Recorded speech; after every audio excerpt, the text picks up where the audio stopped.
안녕하세요. 오늘은 봄나들이에 좋은 도시락을 한번 싸볼 건데요. 그 베이스는 두릅이에요.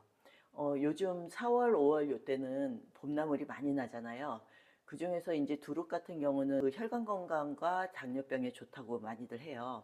그래서 당뇨가 좀 있으신 분들이든가 그 전 단계이신 분들은 두릅을 너무 많이 드시면은 이 부작용이 날 수 있으니까요. 적당히 드시면은 당뇨에 많이 도움이 되실 것 같아요. 이 두릅이 가시가 있는 것도 있고 가시가 없는 것도 있는데 마침 남편이 가시가 없는 거를 채취를 해왔더라고요. 그래서 이렇게 가시를 다듬을 필요가 없는데 두릅이 만약에 가시가 있다 하면은 그때는 가시를 좀 다듬은 다음에 해주시면 좋고요. 5월 달쯤 되면은 이게 가시 있는 것 같은 경우는 가시가 뾰족뾰족하게 손을 많이 찔러요. 그때는 더 신중하게 가시를 제거하고 드시는 게 좋으세요. 이렇게 보시면 요 밑에 기둥 부분이 단단하거든요. 얘를 칼집을 살짝 넣어서 데쳐줄 거예요. 다른 재료를 준비하는 동안 이 유부 초밥용 유부거든요. 이거는 기름과 이 단맛과 짠맛을 뜨거운 물에 좀 우려 놓을 거예요.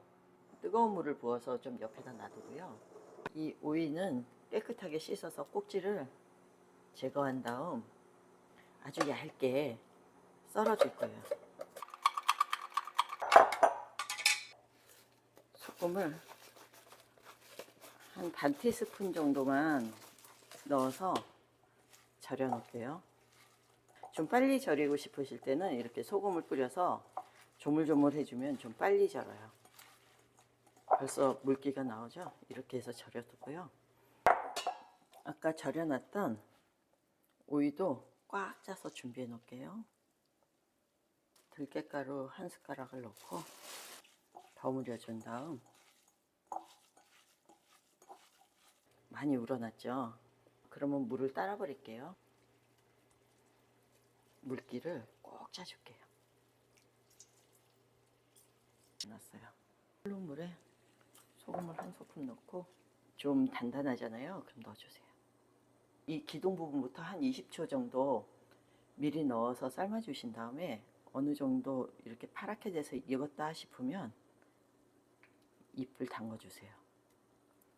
그러지 않으면 얘네들이 골고루 익었다는 느낌이 없고 기둥은 단단하고 그리고 잎은 좀 이렇게 물컹거리는 그런 느낌이 있거든요. 잎부분을 담근 다음에도 한 2, 30초 정도만 화력에 따라서 데쳐 주시면 돼요.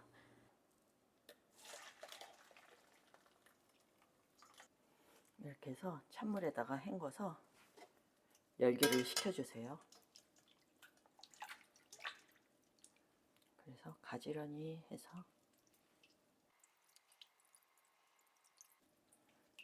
짜주세요. 두릅은 이렇게 칼집을 내놨잖아요. 얘를 이렇게 잘라주세요.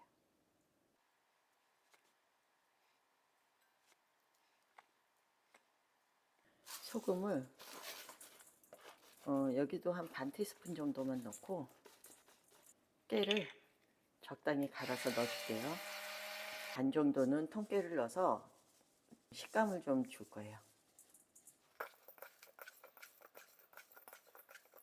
배합초를 만들 건데요. 식초 하나, 둘. 그리고 단맛이 들어가야지 되잖아요. 배합초 같은 경우는 설탕을 쓰지 않고 알룰로스 하나, 소금 반. 이 소금과 설탕이 다 녹아야 돼요. 물기를 빼놨던 유부를 잘게 썰어 줄게요.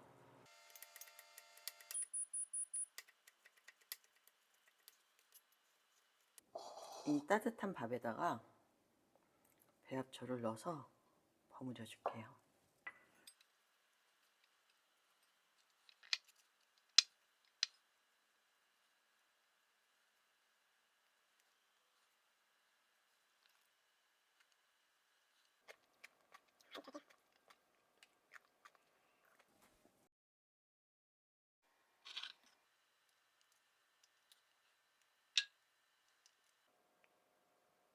여기에 반찬이 필요하면 짠기를 뺀 나라스케를 이렇게 해서 봄나들이 도시락이 완성이 됐는데요. 이 도시락에 먹는 방법은 각자의 개성대로 해서 드시면 좋으실 것 같습니다. 시청해 주셔서 감사합니다.